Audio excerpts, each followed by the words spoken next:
What is up? Welcome to Tactical Trash. We are in the room again, and if you're wondering why, it's because shooting every day is for people with money and cops in LA. Today, we're talking about holsters. This is an actual Safariland that I have for my 2011. And maybe you're like me, and you didn't want to spend another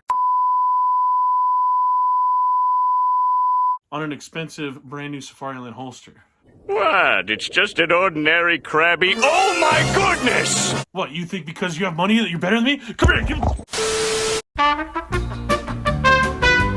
This one here is for my Springfield Prodigy. It's my dual stack 1911.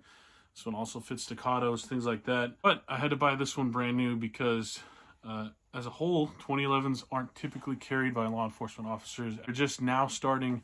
So finding a retired holster for a 2011 is quite difficult. However, I just picked up a Glock 45, and this has a 19 length slide, which makes finding holsters for it quite easy because there's a lot of used Glock holsters on the market, especially on the old eBay. So I picked up this guy for 40 clams, dirt cheap compared to the other one. And I had to do a little bit of modification to it because I was born in the era of red dots. And so naturally I have a dot on my pistol here. And this holster was not designed to house a dot on it. So actually what I ended up doing, and I'll show some footage on the screen here, is I ended up cutting it. I'm going to turn it back after this. What I'm going to do is I'm going to cut the top here.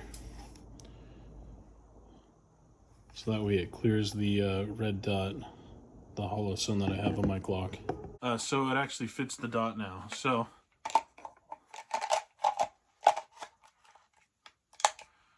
and it still has one level of retention.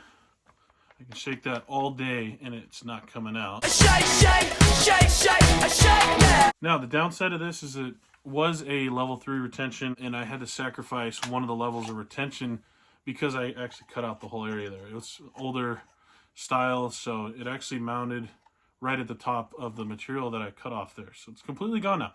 So if you look in there, no more secondary retention. It's literally just the strap now.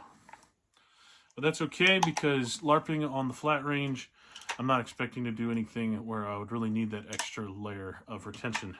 So if you're like me and you want to save a little bit of money cutting up an old retired police holster for your Glock with a optic on it, you're gonna have to sacrifice a little.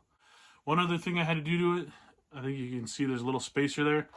The clearance on it is pretty tight on that, but with that little spacer there, it's able to slide in and out.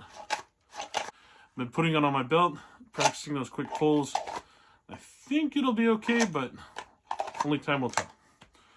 But for now, that's how I saved a bunch of clams on a Safariland holster for my belt.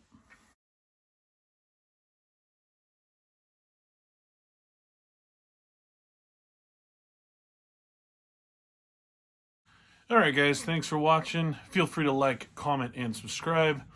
Or don't. Statistically, you're an adult and you're capable of making your own decisions. You guys have a good one.